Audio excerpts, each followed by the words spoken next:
Hi everybody, welcome to OC Aviary. In today's video, it is now March, so it means that there is less than a month before the birds pair up at the beginning of April. Therefore, we have multiple different things that we need to do over this next month to get the birds ready for the breeding season. So we've got birds moving today, so we'll cover that very soon. We're moving birds between different bird rooms, cages, aviaries, and we'll talk about why we're changing slightly how we're going to be conditioning, whether that be an increase or whether that be something slightly different like we're doing with the hawfinches. And then we have a few other different things we haven't covered which are preparing for the breeding season, and then a few events that are coming over the next month.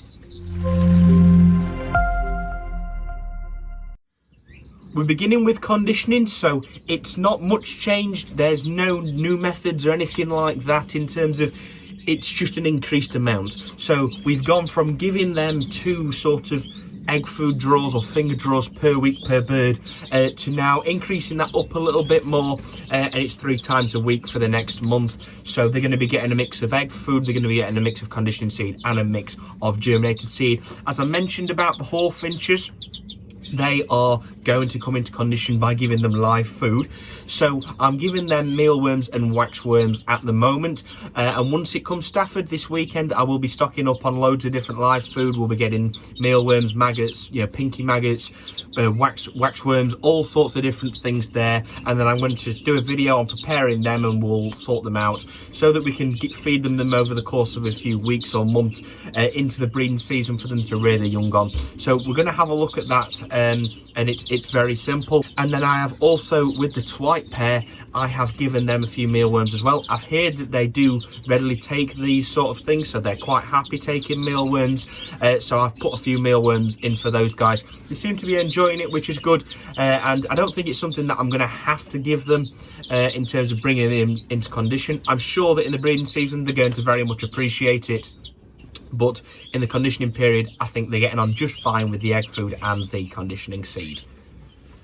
So we made a video last week on different breeding season essentials, so all things to do with nest sites and different little bits of equipment that you are going to need. Well, what I've done now is, with it being a month until breeding season, I don't want to clean everything all in one go. I don't want to stress the birds out by having to move them out, but also it makes it a bit more manageable. So what I've done is I've got all of the furniture off the cages, so you've got all your attachments, your drinkers, your perches, egg food drawers, finger drawers.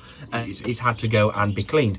So I've thankfully had permission from my mum to put them in the dishwasher, and it worked quite nicely. So I've cleaned the baths and all of that stuff. They're nice and clean now, so I have pretty much 2 sets of them, and I always make sure that I can rotate it so they're never without it for a few hours, whether that be water or food, whilst they get cleaned, and it just makes it a lot more manageable. So I've got all of those cleaned, and what I did is, so everything went in the dishwasher that was sort of plastic, and for the wooden perches, what I've done is I've soaked them in, it's like a biological cleaner thing. Either way, it's removed all the poo off them and they look good as new. So now they're nice and clean, and perhaps I might give them a little sand down if they need it with a bit of sandpaper, but other than that, they're good as new and ready to go back on the cages. So it's all about preparing everything for the breeding season and making sure you've got everything clean and on hand as you need it. For the cages, of course, I'm always doing those regular clean outs, scraping out the floors, putting new newspaper down or easy bed, depending on what I'm doing where.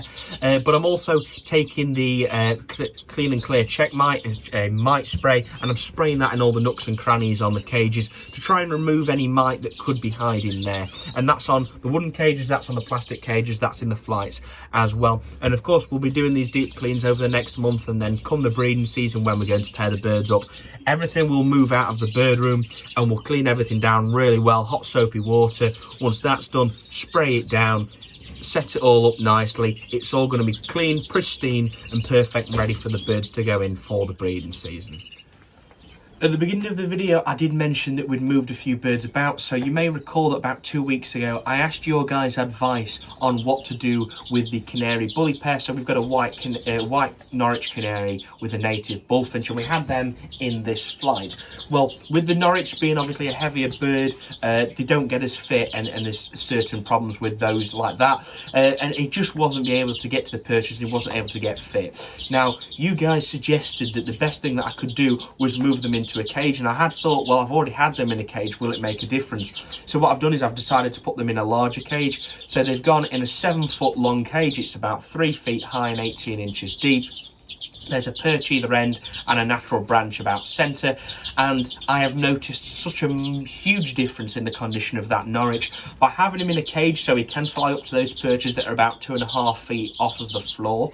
He can fly up to there and then fly 7 foot side to side pretty much, and it's working and it's getting on well. Not only that, but he's also singing, which is the first time I've heard him sing this year. So huge thank you to everyone who suggested that, and I think that was a brilliant call from you guys.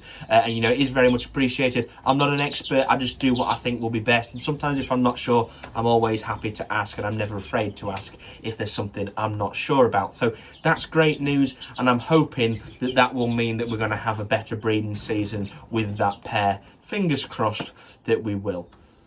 Something I've also learnt from that was that it seems that a cage is such a better suited option for that pairing, that the Norwich is so much more comfortable to get fit in there and stay fit. And I think I had planned on having them in one of the older flights, so it was going to be about an 8-foot long flight, but the perch is about 5 feet off the floor, and I just don't think it's going to work.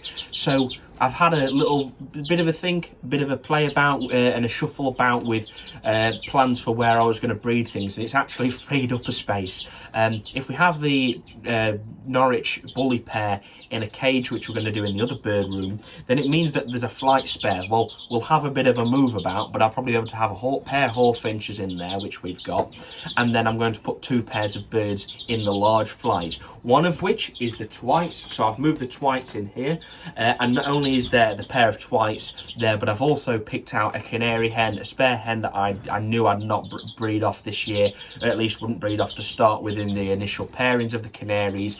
So I've put a yellow cinnamon feeder hen in there with them as well. Give us the opportunity for a few nice little twite mules if it happens. Not got much time to bond, but you know what, we'll try it, and if it works, great, and if it doesn't, nothing's lost from it, we've tried. But also, which we can then have in the big flight once they're all fit come April, is a pair of native bullies. I knew we'd got a pair of native bullies that I was going to have to work out where we'd breed them, and it's just dropped nicely that pair of native bullies that can now go in a flight as well. So we're going to have a pair of native bullies in a flight, a pair of twites, and a canary hen. It gives us options that, well, you know, we could get a twite bully hybrid, which would be amazing because they're very rarely seen. I don't know if there's any in the UK. I think there's 1 or 2 on the continent, and that's about it. We could get twite mules there, and then we can get straight twites and straight bullfinches. So fingers crossed it all goes well, and it will be something good to look forward to in the breeding season to see what comes out the nests. So coming up this Sunday is one of my favourite events of the year, you know, the bird keeping events. It's probably the biggest bird keeping event in the UK, and that is the Stafford Spring Bird Show. So there's so many birds available. There's thousands of birds, from canaries, British finches, parrots, parakeets, pigeons, loads of poultry. There's all sorts there. So hopefully I will see many of you there. And if you are there and you see me, feel free to come over for a chat if you'd like, if you want a photo. It's a bit of a new experience for me, but you know, it has happened over the past shows, so please do feel free to come over and chat. I won't bite, and it's nice to always meet viewers of the channel and have a quick little chat whilst I'll be doing a bit of all sorts. We've got a couple of birds to collect, nothing new in terms of species, I don't think, unless I see something I can't resist, which usually does happen, but then it's mainly just outcrossers and making up pairs. So a good number of things, and we have got 2 other new birds in. Both species we've already got. Well, one's a canary, a breed of canary we've already got, and a species of native finch we've already got. I will talk about those in a future video when we have the sort of the review from Stafford. So I'm going to be filming all sorts at Stafford. You can have a good look around at all the birds that are on sale and give you a good feel for what's there. So if you can't make it on the day, whether you're in a different country, whether you're just not able to do it because of other commitments, then just give you a feel for it, and hopefully you can come along to the next show. So it should all be good fun, and I look forward to seeing many of you there. I also know that Avian World Dublin is coming to the show, so it'd be nice to meet those guys finally, and I know that he's bringing over a variety of new colour canaries, so something to look out for there, something good fun, and we'll go and have a chat with Dotty Reel as well, and take a look at all the canaries he's got on sale.